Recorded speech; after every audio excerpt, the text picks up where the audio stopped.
saw yesterday. Now, logistics companies are on our radar. Given the escalating geopolitical tensions, we look at whether the disruption is showing up in fleet utilization and freight rates as well. I mean, here, once again, the problem, of course, is the price of fuel. Chandan Agarwal is Managing Director at TCI Express, and Hemal Thakkar is Director at CRISIL Research, and they're both joining us to take some questions. Gentlemen, great to have both of you here. Thanks very much for your time. Chandan, if I can start by asking you, any impact at all? I mean, you're a pan-India player with, fingers and lots of pies. Any impact at all? Of course, I mean, you're having to pay higher fuel prices, but, what you're paying has not changed for the last 3 months. It will in the next 5 or 6 days or so. So what is the impact so far? So, one advantage that we have is that we have an asset-light model. We do not own any of our trucks, and every time there is some sort of a price hike, a fuel price hike or something like this, it's a direct pass-on to the customer, and we do not increase the price of our vendors in the same proportion. So inadvertently, we get a positive arbitrage.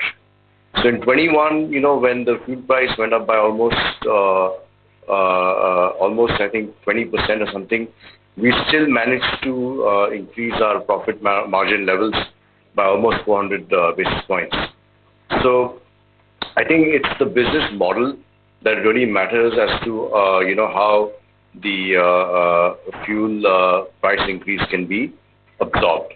So also saying that, I think it's important to note that all India, if you look at the freight, or rather the freight price in relation to the fuel cost, it's all going to go up. I mean,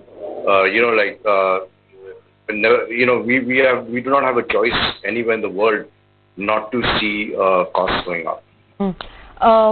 Chandar, hi, good morning. So, that's about the local problems, right? But we have a global issue to deal with as well, this perhaps supply chain concerns that we would face because of the Russia-Ukraine tensions. You tell us, how would this affect your industry in the near to medium term? So, India is a very, it's kind of it's a country where we have more of domestic consumption and unfortunately not so much of the international trade coming in and going out, unlike, the US or China or Europe for that matter. So the effect of the local consumption will not be affected completely.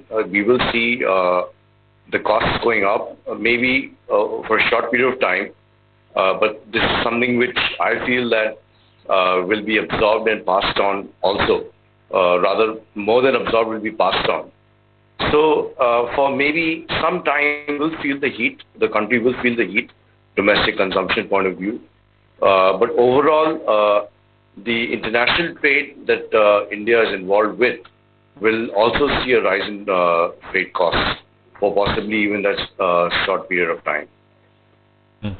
Let me get in Hemal as well into the discussion. Hemal, thanks for joining in. You heard Chandar talk about the fact that, well, there is no way, I mean, actually, nowhere in the world can you avoid the rise in fuel costs and the consequent impact on overall costs. They will go up. What is your own assessment at CRISIL, Hemal, how this is going to show up across the value chain?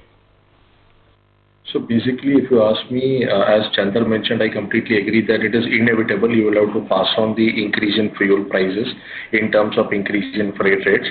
So as fuel prices go up, freight rates will definitely go up. Of course, demand-supply dynamics will determine the quantum to which the freight rates would go up.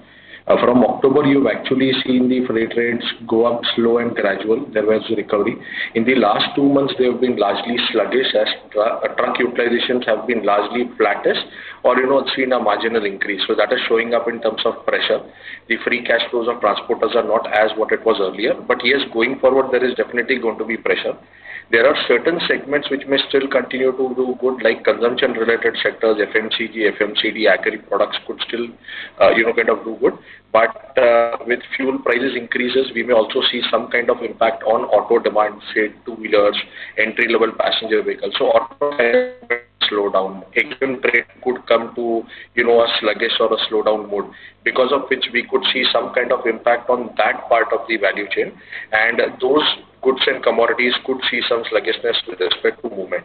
But as such, bulk commodities and consumption-related commodities, which are largely domestic dependent, we are not seeing a major change there. Okay. Chandan, what would all of this mean for your operational performance? Because in 9 months of the year, you still managed to hold on to your margins. But in the quarter gone by, the margins dipped a bit. I think you were almost gravitating towards that 16% level. Given the rising costs, you think it would be difficult to grow margins in the coming fiscal? I don't think so, because like I mentioned initially, the model that we work on is pretty much a pass-through, and we have a very strong positive arbitrage. We have gross margins of almost 32%, and when we increase the price of the customer, we necessarily don't increase the price of the vendors, and I think that's possible because of the asset-light model that we are running. So there will be price increase for sure, but again, the type of customers that we have, let's say the top 300 companies of India, 3,000 companies of India, and the MSME sector, both of them have their own pricing, pricing aspect where how we can increase or decrease. So in that way, we see a complete increase of price with the MSME sector immediately, and the larger companies, the increase is gradual, which may be a delay of maybe a month or maximum month and a half. So we do not see any sort of a stress coming along. There could be demand stress, which could lead to result in lower transportation revenue, but that's again just a thought. It's not proven. What about top-line growth? I mean, margins, you've earlier in the past also, Chandra, spoken about sort of new value-added businesses, which you think should be about 25% of the overall business going forward. But what about top-line growth? I mean, that will be closely linked to overall growth prospects, right? And he also briefly did, I think, allude to, he didn't go into it, that some of the tailwinds are disappearing a little bit. How much does that matter in terms of top-line growth from here? So I think the top-line growth for this quarter is going to be slightly better than last year quarter for sure, and profitability will not be impacted in any way. 9 months we were already above the last year's full year profit levels, so I do not see any challenge coming up in terms of revenue as well as profitability for this year closure and as well as for next year. What we faced this year of the virus and all of that, the lockdowns, all that is not there anymore. So what we are seeing are macro problems, which I feel will be easier to deal with in long term. Okay. In terms of capacity utilization, I heard you mention earlier that there is some stability on that front. But can you tell us what is the capacity utilization currently, and what do you see as the big trigger for the company over the next, say, 12 months or so? So we are at about 85-86%, and I think we will take it up to 87-88% for sure. Now we have the new sorting center coming up, which will start next week, and we will see, we'll analyze as to how that is playing out. And in Q1 numbers of next year is when I'll be able to give a clearer picture as to where we are in terms of capacity utilization. Himal, broadly, just to kind of pick on the point that you mentioned earlier, are overall macro tailwinds sort of weakening? The impulses are weakening according to you as you see it, or will they be as strong as they've been maybe in the third quarter and perhaps in Q4 as well as we head into the rest of the year? Right. So October, November, as you mentioned, were seeing recovery. Fuel prices were cut because of cut in duties, which saw some, kind of marginal correction, and, operators were able to pass through something, and hence were able to retain some money. In January, there were some issues because of Omicron. February, we saw utilization levels kind of okay. If global trade tensions are not very high and does not impact the EXIM traffic, the domestic queues are looking pretty strong. We are expecting the next in terms of rate demand. So from that perspective, operator profitability, or transporters being in a position to do a pass through for any increase in fuel price as of now does not seem to be a challenge.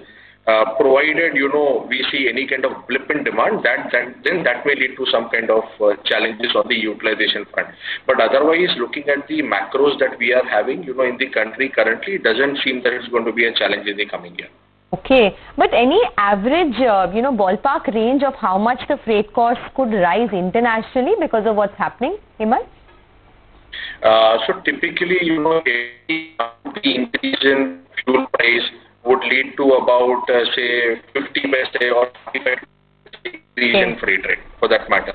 So that is how the equation is, because fuel prices are typically 45 to 55% of the overall, operating cost of a transport operator. So from that perspective, so if you are expecting, a 30 rupee increase in fuel price or diesel prices per liter, you will have 30 rupees into 45 to 55% increase in, freight cost per ton. All right, we'll leave it at that. Thanks a lot, Hemal and Chandar, for joining us and telling us what's happening with the logistics sector globally. Freight costs are on the rise, and industry could feel the heat for a while. That's at least what the word coming in from these players. Let's slip into a quick break. The market is still under quite a bit of pressure. No respite at all. The Nifty is down about 250 points. When we come back, Mitesh Thakkar will join in for some technical trades.